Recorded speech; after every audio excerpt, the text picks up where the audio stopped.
All right. I want to bring on the phone the founder and president of Behold Israel. His name is Amir Tsarfati. Do I have that right, Amir? Almost. Yeah. Most people get it wrong. Let me try it again. Tsarfati. Amir Tsarfati. Correct. You got it right now. It only took a second time.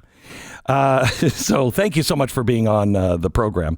I have not read your book yet, but I have talked to friends who have, and it is on my list of books to read because they have all said to me, you have an amazing perspective and a different perspective when you're looking at, Bible prophecy. And you say, we are the luckiest generation to live since the time of Christ.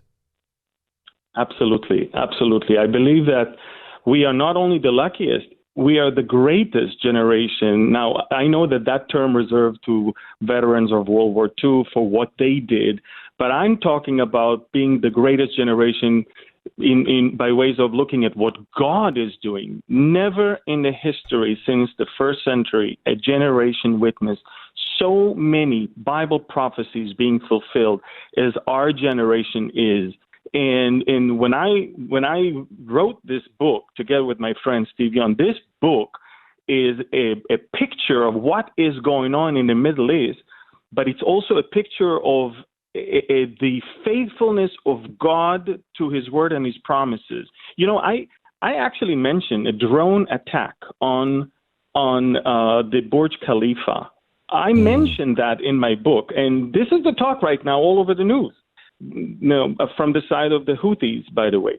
And the reason why I think that it's important is because the Bible gives us tools to understand the geopolitical situation in the Middle East, but also to understand what is really going on all around the world. See, I'm not surprised by any of those things that are happening now because I believe in Bible prophecy. I come from a nonprofit organization. I'm not a prophet. I don't know by my own wisdom. I know just by looking at what God said, sometimes 2,600 years ago, sometimes 2,000 years ago, but it's all written for us not to scare, but to prepare. Okay, so let me go into you a bit, because you, if I'm not mistaken, you were in an orphanage for a while, and then as a teenager, you just became very depressed and wanted to end your own life. What happened? Well, so I looked at my life and I had no hope in my life. I did not grow up with my own parents. I grew up in foster homes. I was abused in every possible way. I did not see hope in my life. I did not see kindness. I did not see goodness in this world. And then I remember I studied together for the final exams in high school with a friend of mine whom I found to be a Jew who believes in the Old and the New Testament, a Messianic Jew, a Jewish believer in Yeshua, in Jesus. And I started asking questions because, for me, it's very odd. It's very, right. Jews don't believe in Jesus. That's it. And then they started sharing with me, but they did not even share a single verse from the New Testament. Nothing. That was like a taboo. I'm not going there. So I started reading the books of Isaiah and Jeremiah and Micah and all of them. And I could not believe that I can see, literally, I could see everything that the New Testament later on said already there in the Old Testament. And I realized that God provided 2,000 years ago for me not only a way to have peace with Him. That's one of the names of Jesus is Prince of Peace, Sal Shalom in Hebrew. There is no more war between us and God. There is no more animosity. He broke that. Now there is the gospel of peace because of what He did on the cross, and He paid for my sins. And I'm no longer having that disconnection that Isaiah describes that our sins cause between men and God. And that's it. And I got kicked out of the house because of that, by the way. I got back home. I said, wow. Hey, I found the Messiah. Isaiah 53, read the whole chapter. It's all about Jesus. They kicked me out because, Jews should not do that. Yeah? Right. And so, yeah. It's amazing because I think that the world is developing its own religion now, and it is a religion where there is no forgiveness. It's cancel culture. It's all of the stuff that's happening right now. And it is such a, if you will, use the term, an anti-Christ message that because it offers no peace ever. There is no forgiveness. There's no forgiveness of others, no forgiveness of the mistakes of the past that you made or past generations. You're still responsible for them. And it is causing all kinds of issues right now as we go away from that. We are watching the rise of a one world religion. It doesn't anymore matter where you're coming from. They are telling you all ways leads to God, and then they're telling you there is no absolute truth. Everything can be true, but by doing so, it's exactly what you say. They cancel culture, and it's not just culture. They cancel God's word. They're saying God. There's many gods. There's not only one. In fact, man has the right to do what God normally does.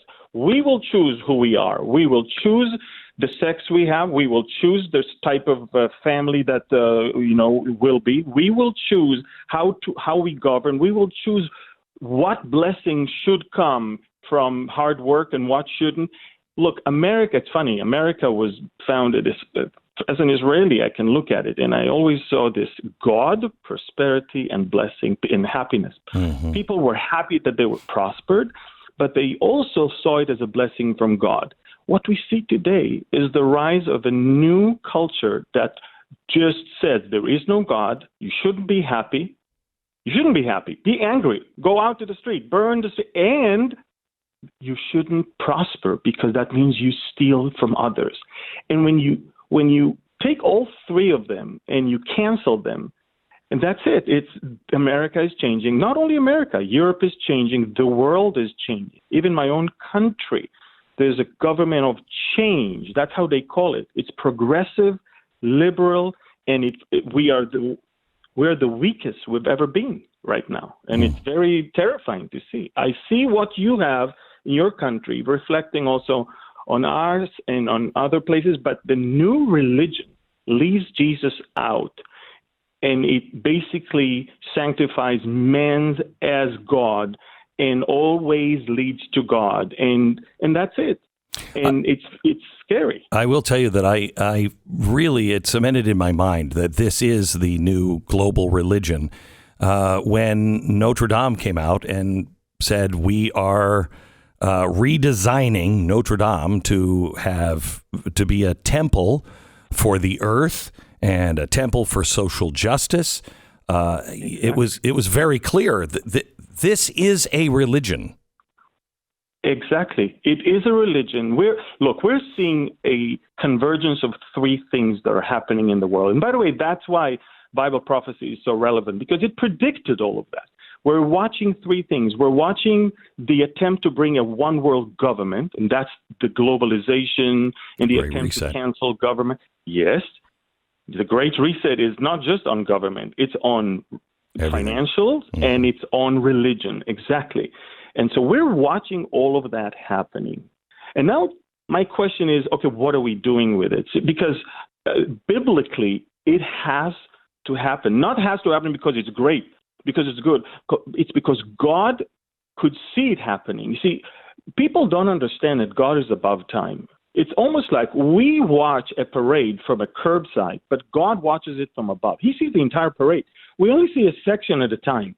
And so whatever we see today is something God saw already. And this is why prophecy is so important, because prophecy is giving us the entire picture of past, present, and future. I remember the two disciples that walked on the road to Emmaus in Matthew 25. Jesus just resurrected from the dead. The tomb is empty, and two of his disciples are walking angry, sad, confused, embarrassed.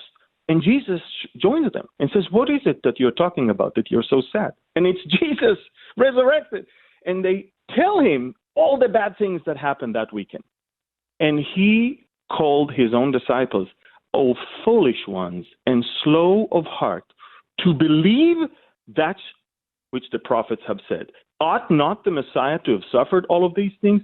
In other words, Jesus said, if you only believed, not just read in the synagogue, if you believed that which the prophets have said, you would have understood that I had to die for you.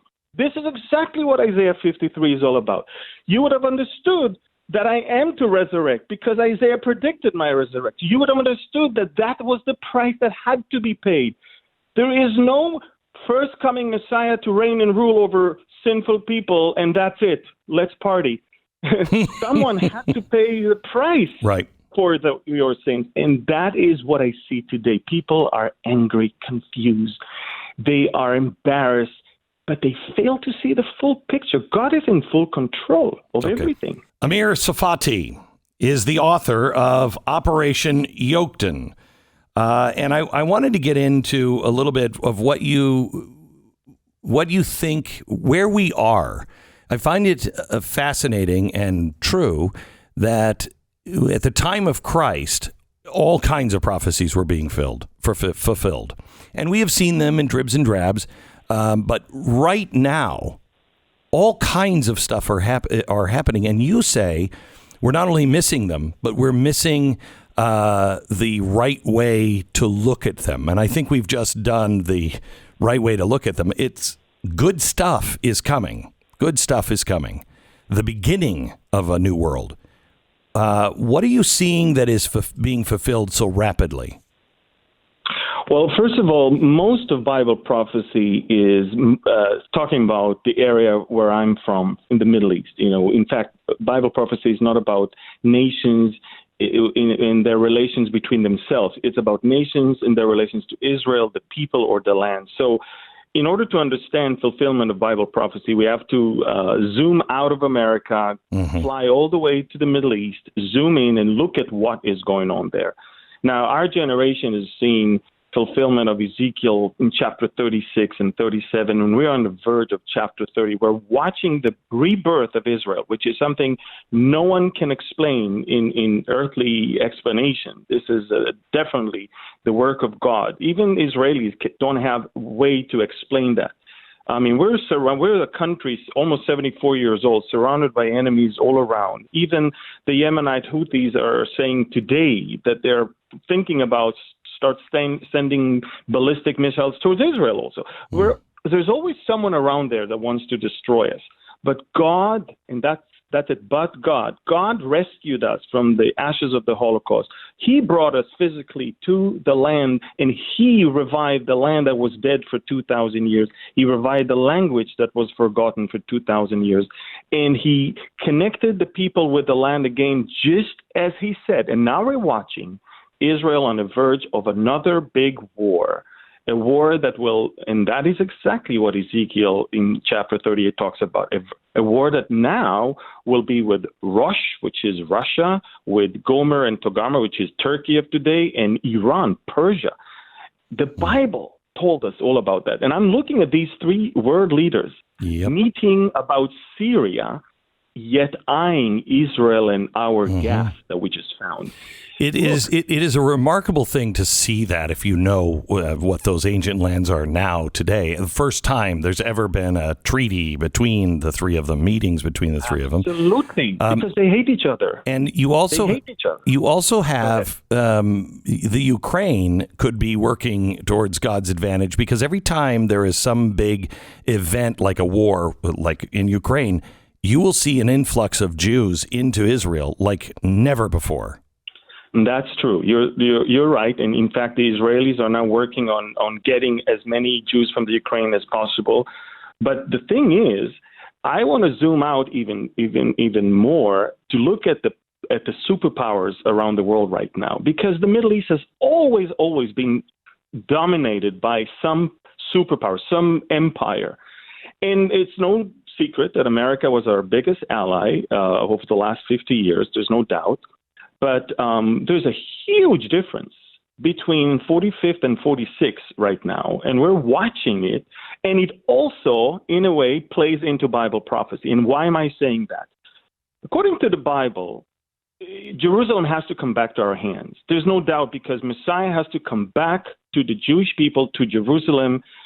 The Antichrist wants to build the temple in Jerusalem and to declare himself as God over there. Now, Israel must be back in the land, and the temple has to be rebuilt. Okay, so President Trump declared Jerusalem as the capital of Israel, like no other president before. He not only did that, he moved the embassy to Jerusalem, and by that he put an end to this charade of where the embassy of the superpower of the world is going to be. This is the best of the Glen Beck program.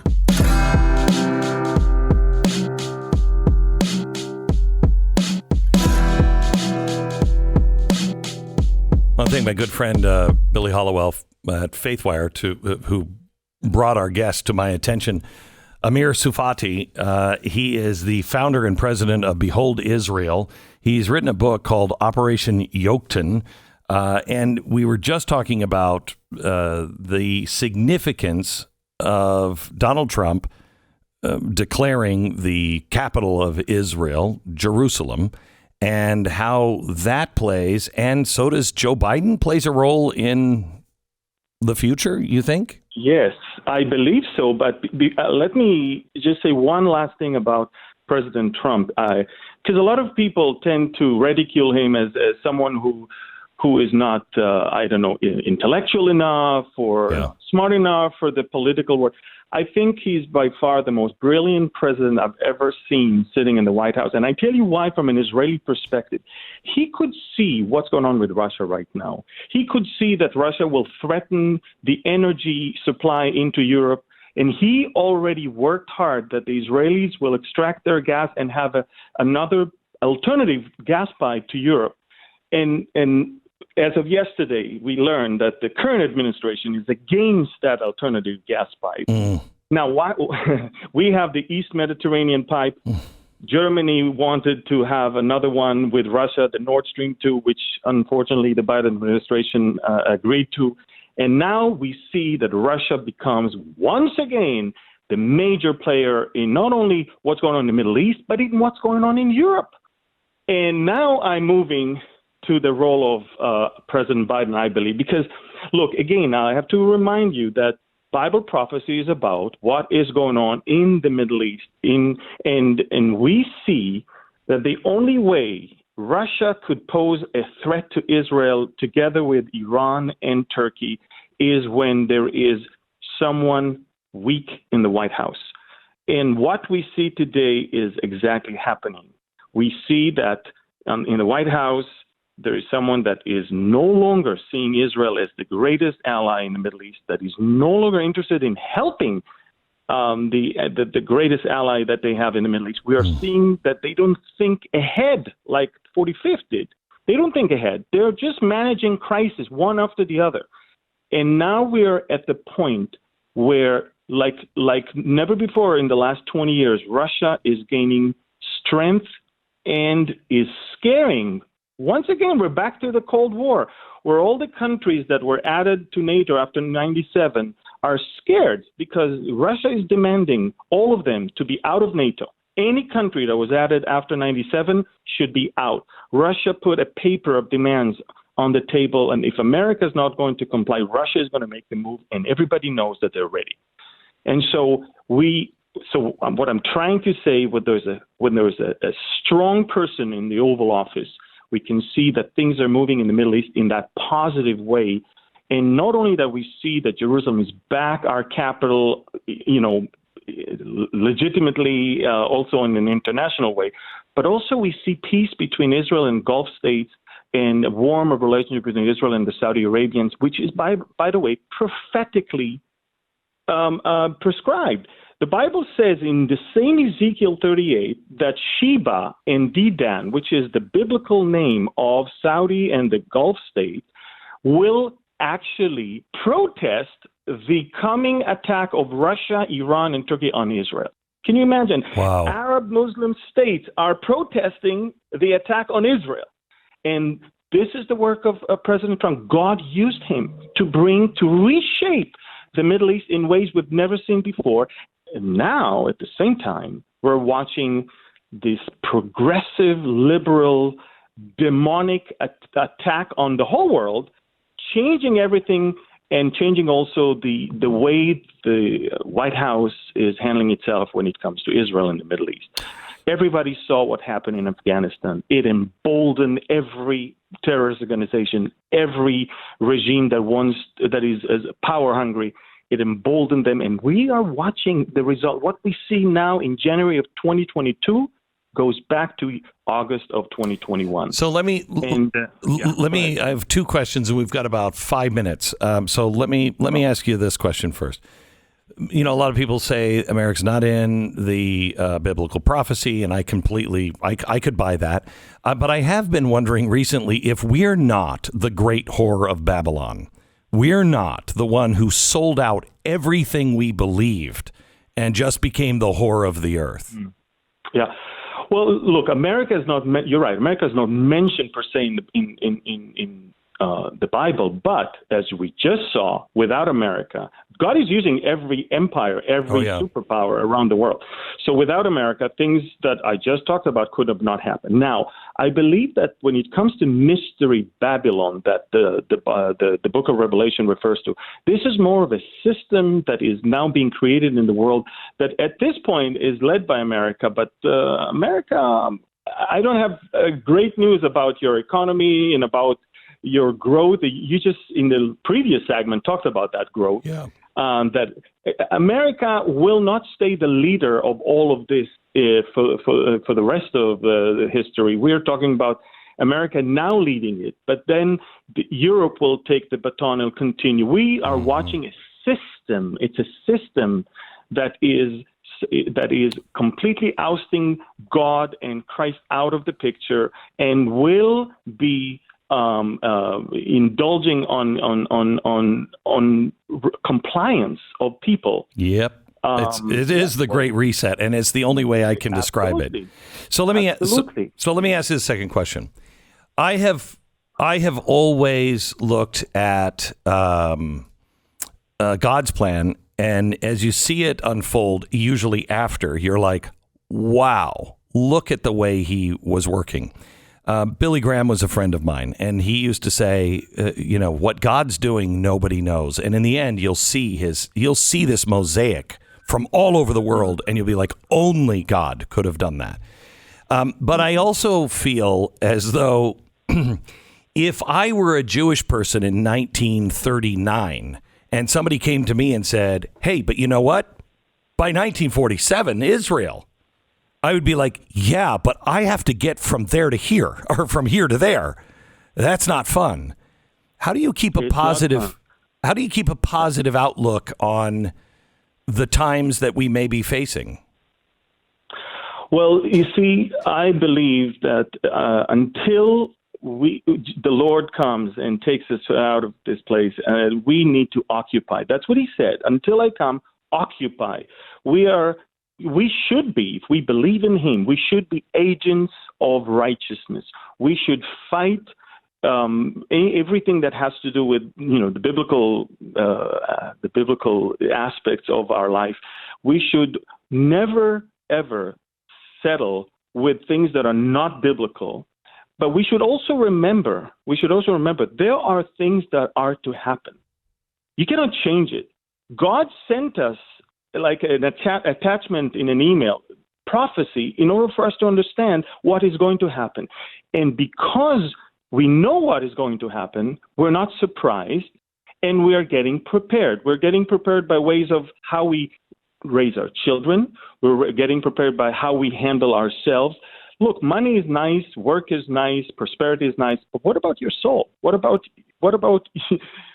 you? Are you ready to meet your Savior? Are you there ready to be out of here when he comes to take us? Are you ready to can you say that you live now life that is ready for him? And that's the question, because we can fight many fights, but the most important fight that I think matters the most is our own life and the way not only we conduct our life, the way we conduct the life as a family and that will project us as a society, as a nation. And I think that the more we want to leave God out, and the more we fight things that are not all the things of God, the less we find strength and energy to do the things that matters the most. And so, look, every Jew who survived the Holocaust, look back and understand that the Holocaust was inevitable. The Holocaust was inevitable because we were talking about things that progressed and happened, and that was the evil side of mankind that always was there. And by the way, the attempt to destroy Israel has been there from the moment they left Egypt, all the way until now. And even now, the only country that people wants to destroy and openly say that and vow to do so is Israel. But again, look back and see what God did. Against all odds, we're now one of the strongest nations in the world, one of the strongest economy. We are the fourth country that landed a vehicle on the moon. We are leading in so many things. Why? Because God has the final say. God has the last word. And you can fight against Israel as much as you want. You'll end up fighting against God. And I always tell people, even when Babylon was allowed to take the Jews to exile, 70 years later, God judged them for it. So don't ever think that, if God is allowing something to happen, he's not going to judge you for the evil intention that you had when you did it. And so we need to stand before God every day and look at our own life and make sure that we remain agents of righteousness and do the things, not in the eyes of the world, but in the eyes of God, do the things that matters the most. And America is not going to go back to what it used to be. We all know that. But America is in a great fight right now to at least keep God in the picture, to at least remain, a country that will continue to show the light of God around the world. And unfortunately, as I said in the very beginning, what we see now is the elements of progressive liberal mindset trying to kick God out of the question, blame you for your prosperity, and even accuse you for not telling you that you don't even have the right to have happiness. Amir Believe in Tsarfati, God, you'll be happy. Amir Tsarfati, the founder and president of Behold Israel, beholdisrael.org, and on Instagram, Behold Israel. He has written a new fiction book that was written for people who don't normally would pick up a Christian book or whatever, but it talks about the days in which we're in.